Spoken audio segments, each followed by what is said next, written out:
But we know that dehydration, vomiting, diarrhea, people who are on the prescription diuretics, people who drink coffee, that's what I was thinking of a second ago. People who are drinking coffee or things with caffeine in them, guess what? They're losing water.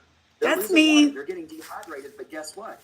If it's not lithium and it's one of the other metals, because whenever I run metal testing on patients, they're always there. It's just that they might be in the green zone or the yellow zone. Maybe they're not in the red, and sometimes they are in the red zone. But the metals are going to be there because, like I said, they're everywhere in our environment. How can your body handle them? Well, guess what? If you're dehydrated, or if you're having some issues with diarrhea or some other issues, or you're taking medications to try to control blood pressure and you're losing water because of those, then those chemicals are getting more concentrated in your body. Oh, I need to start drinking more water because here recently in the last 6 months, my joints are very tight. And when I wake up in the morning, I hurt like my feet, and I'm too young. I'll be 50 this year, but I'm not old enough to be stooped over, you know? And I told Steven, I said, my body's throwing free radicals. I knew enough to know that, that something's wrong somewhere. I'm either not getting enough water or I'm introducing entirely too many toxins into my system. And my Some of body's, both. yeah, my body's having an issue with it. Definitely Yeah, is. some of both. I mean, my patients are all required to drink quite a bit of water. It's part of the plan.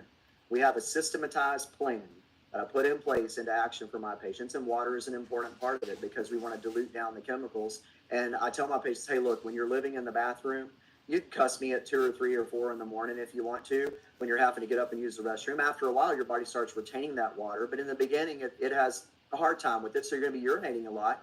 But then guess what? You're eliminating toxins when you do. That's That's right. take that as a victory, right? Even though you're having to do that in the beginning. The other thing is that lithium loves the thyroid and the pituitary gland. Okay, Oh, it blocks TSH, thyroid stimulating hormone. So now the metabolism gets slow and sluggish. So going back to fat storage, people who are hypothyroid, low thyroid function, their metabolism is slow. So then they're going to gain weight, but then they're also going to have brain fog. They're going to have low energy. A lot of them are going to have constipation. A lot of them, it just goes on and on and on. The other thing that we didn't talk about before we even got into lithium is more like the overview of metals. Okay, if there's toxicity and earlier signs of metal toxicity are going to be GI stress and discomfort, gastrointestinal things like nausea, vomiting, diarrhea, a loss of appetite or lack of appetite, headaches, frequent thirst. If someone, we were just talking about water, and that's what reminded me of that, is that people who are thirsty all the time, and they just got to get water, got to get water, got to get water. A lot of times that's because they could be having some early signs of some metal exposure or yeah. storage in their body. Then once we move on to late toxicity, so the more advanced signs and symptoms, that's going to get into nervous system problems like confusion and balance problems, ataxia, tremors like resting tremors. Someone may not have Parkinson's disease, but they could have low-grade tremors. Well, maybe they got some metals being stored in their body. Seizures, problems with coordination, increased urination, those are the most common late-stage symptoms. But I mean, straight up neurological symptoms, and that's a big, big deal. And how many people out there are taking thyroid medications? Lots, lots. Do they feel better? Maybe, No. maybe not, right? I mean, what's going on? What, they don't know why. I always say good doctors know what to do, great doctors know why. They don't know why their thyroid's not working because maybe they haven't had enough testing to figure it out, or maybe they aren't going to a doctor that knows how to interpret the test to then help them figure it out what to do. I mean, there's so many different things going on there, but there's always a reason why. Okay, that's Keith, the big, big deal. let me ask you a question. I'm running our conversation live on my other channel, and somebody said, I know I'm going to pronounce this wrong. Ayurveda, Ayurveda will help. I don't know what that is though. Yeah, here's my thing. Like even on my own YouTube channel or anything like that, I don't give any patient advice or Right. patient care. Nothing that we have said today has been advice to a single person watching this. This doesn't constitute a doctor-patient relationship. So anytime anyone asks me a clinical question or anything like that, there's a million different things out there. there's not a single day that goes by that someone doesn't meet with me for an appointment and say, Dr. Curry, have you heard of XYZ? Right. Have you heard of this brand? Have you heard of that? Right. There's a million of them out there. There's also a million different doctors that say that they do functional medicine. Well, okay, so be it. But have you heard of this one? Have you heard of that one? No, I haven't. I spend my own time trying to learn stuff about what I do, not learn stuff about what other people are doing. I was about to So say it's one of that. those situations where can't really comment on that, Samantha. Sorry about it to your viewer, but it's just the truth of it. No, that's okay. I didn't know what it was. I didn't know if you'd ever heard of that. But that's what I want people to realize. We're talking in generalizations, folks. What we want you to understand is that your environment is naturally and unnaturally full of heavy metals. What Dr. Curry's trying to do is give you the signs, early warning signs, late warning signs, and then direct you into common sense like steps to take, right? So we've talked to you guys already about lithium. We've talked to you about what your liver, how it functions, and why people are getting sick so often. We've talked to you about the the lack of nutrition found in our food, which is why he was talking to you earlier about like supplemental vitamins and minerals to help you until I believe you start growing your own food, right? Take responsibility for your own food, folks.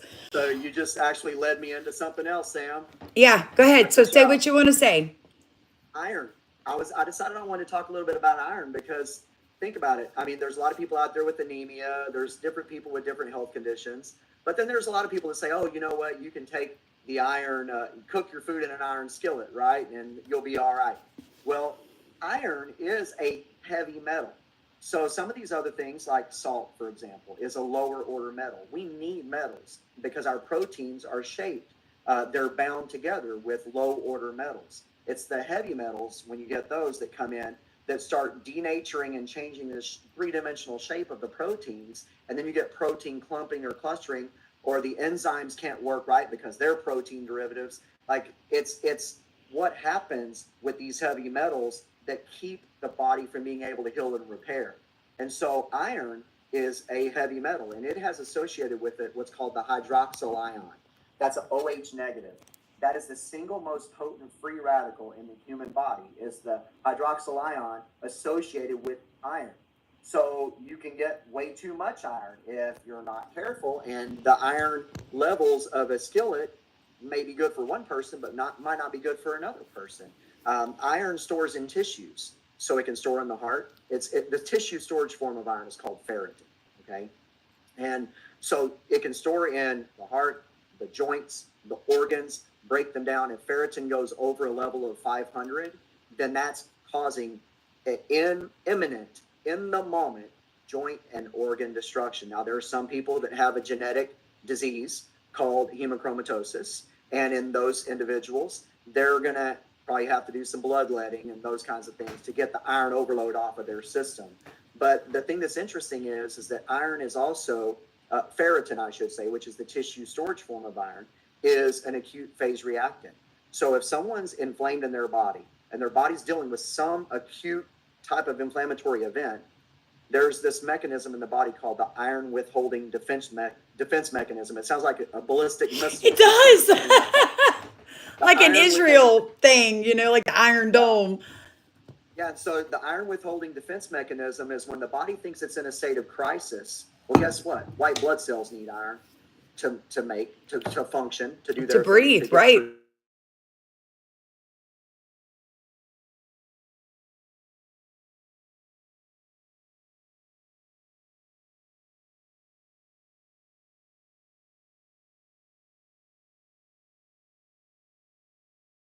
Imminent joint breakdown and organ destruction or iron deposition in the organs. But guess what? It's